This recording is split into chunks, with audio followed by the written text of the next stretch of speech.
bakristo bavandimwe, kristo yesu akuzwe. Bifurije kugira umunsi mwiza.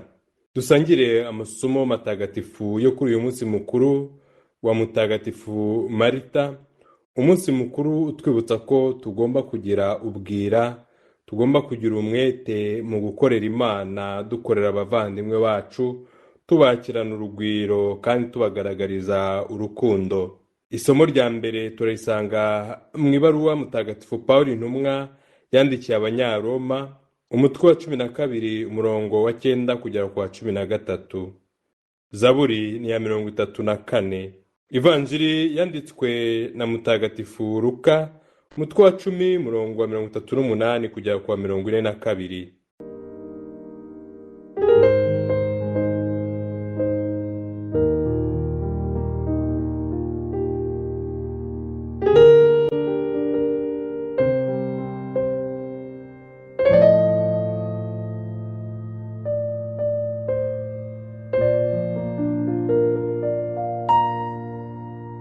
Isomo rya mbere.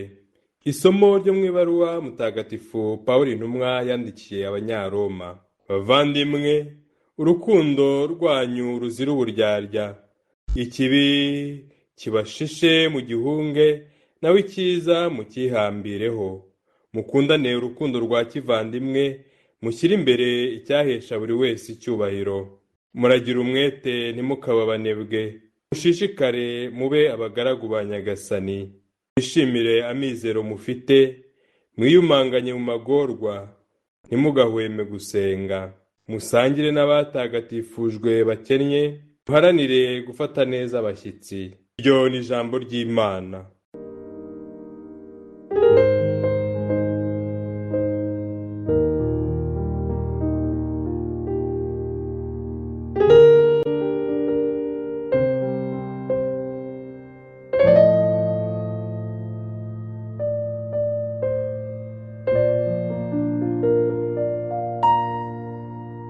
Zaburi. Nimushishoze maze mwumve ukuntu Uhoraho anogera umutima. Nzashimira Uhoraho igihe cyose, ibisingizo bye bizahora budahwema mu munwa wanjye. Ishema mfite ryose ndikesha Uhoraho, ab'intamenyekana nibabyumve maze bishime. Nimwogeze Uhoraho hamwe nanjye, twese hamwe turatire izina rye icyarimwe. Nashakashatse Uhoraho aransubiza, nuko ankiza ibyankuraga umutima byose. Abamurangamira bahorana umucyo, mu maso habo ntiharangwa ikimwaro. Nimushishoze maze mwumve ukuntu Uhoraho anogera umutima. Hahirwa umuntu abereye ubuhungiro. Mutinye Uhoraho mwebwe abo yitoreye, kuko abamutinya ntacyo babura. Abakire bageze aho bagakena bagasonza, naho abashakashaka Uhoraho ntacyo babura.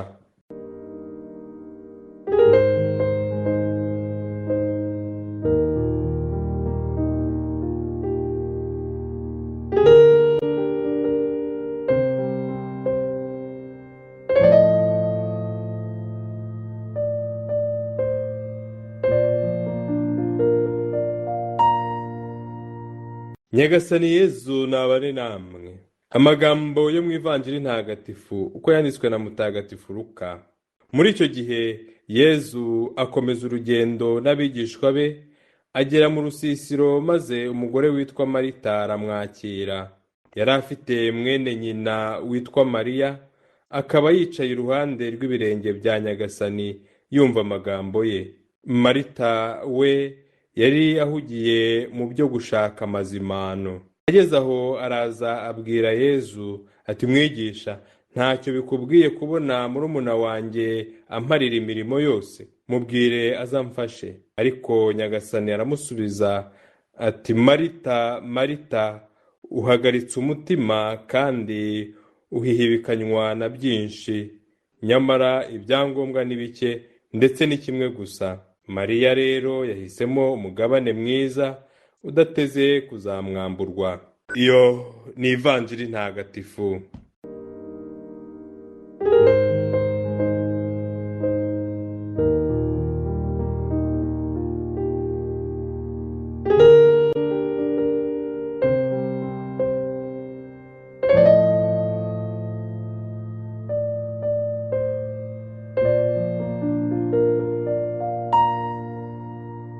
bakristo bavandimwe, kurangwa n'urukundo, kwihambira ku cyiza n'imigenzo myiza nko kwakira abashyitsi bidufasha guhitamo umugabane mwiza wo kubana na Yezu, twumwumva kandi tumwumvira, turyoherwa n'amagambo ye kandi agahindura ubuzima bwacu kugira ngo tubashe kumenya ibyiza byo gukora n'ibibi byo kwirinda mu buzima bwacu bwa buri munsi. Isomo rya mbere riradushishikariza guhora twihambiriye ku cyiza no kugikorana urukundo ruzira uburyarya, muri byose tukarangwa n'umwete no gukorera Imana mu bwitange bw'umutima.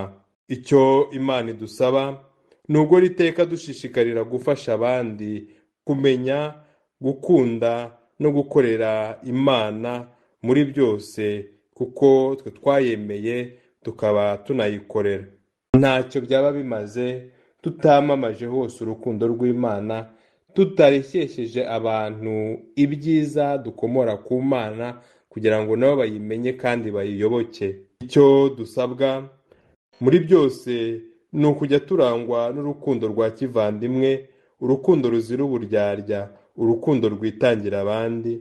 Icyo dusabwa ni ukurangwa no gusenga ndetse no kuzirikana ijambo ry'Imana kugira ngo rihindure ubuzima bwacu, natwe tubashe guhindura ubw'abandi tubikesha imyitwarire myiza tubagaragariza. Muri byose rero dukwiye kurangwa no kuzibukira ikibi, tukitsinda muri byose kandi tukarwanya ubugome, uburyarya n'agasigane byadutera ishyari. Ivanjiri y'uyu munsi igamije kutwumvisha ko dukwiye kwigana imigenzereze ya Mariya n'iya Marita, kuko yombi yuzuzanya. Bagabanya imirimo, kuko iyo bose bajya gushaka amazimano ntabwo umushyitsi yari kubona uko yakirwa, kandi iyo bose bakira umushyitsi ntabwo amazimano yari kuboneka. Ikibazo ntabwo kiri mu cyo buri wese yakoze, ahubwo ikibazo kiri mu kugira igishuko cy'agasigane no kuregana cyangwa se kugaragaza ko abandi badashoboye.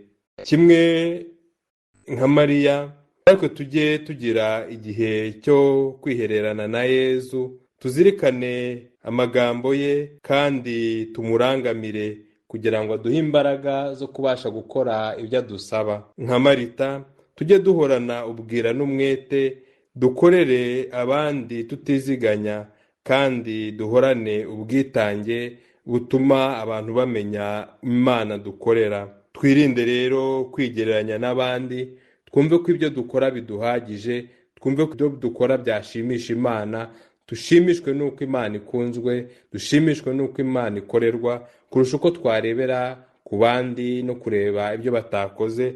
Twe tujye dukora ibyo twasabwe. Twirinde rero kwigira beza no guhindura abandi babi. Twirinde gukora ibyiza tugamije gushyira hanze cyangwa se ku mugaragaro intege nke z'abandi. Ibyiza dukora tujye tunabikuramo ibyishimo kandi dushimishwe n'uko n'abandi bafite ibyo bakora. Uyu munsi twumve neza icyo Yezu Kristo adusaba. Aradusaba guhuza ubuzima bwo kuzirikana n'ubuzima bwo gukora, kuko gukora gusa tutazirikana ntabwo twamenya icyiza Imana idushakaho. Kuzirikana tudakora ntabwo nabyo byadufasha gushyira mu bikorwa icyo Imana idushakaho. Ni ukuvuga ngo ubwo buzima bwombi bugomba kuzuzanya, tukagira umwanya wo kwihererana na Yezu, tukagira n'umwanya wo kujya gukora ibyo adusaba. Ibyo ni byo bizadufasha kuba abakristu nyabo, abakristu barangwa n'urukundo, urukundo rwitanga nk'uko twabyumvise mu isomo rya mbere. Tubeho kuko turi abantu bihambira ku cyiza, bakora icyiza kandi bakagiharanira. Twirinde ikibi kidushishe koko kandi twitandukanye nacyo, kugira ngo Yezu Kristo akomeze atubwire ibyiza byo gukora kandi tubikorane umwete, tugamije kwamamaza hose ingoma y'Imana. Nyagasani Yezu Kristo naduhe imbaraga zo guhora dukora icyiza, turangwe n'urukundo ruzira uburyarya, maze igihe cyose tujye tunezezwa n'uko twamwakire mu buzima bwacu, kandi dushimishwe no gusangiza abandi ibyiza tumukomoraho. Nyagasani Yezu nabane namwe. Ushobora byose kandi akaba na Nyirimpuhwe nabaha umugisha, abarinda, bakomeza biteho, abaha amahoro, Imana Data na Mwana na Roho Mutagatifu. Amen.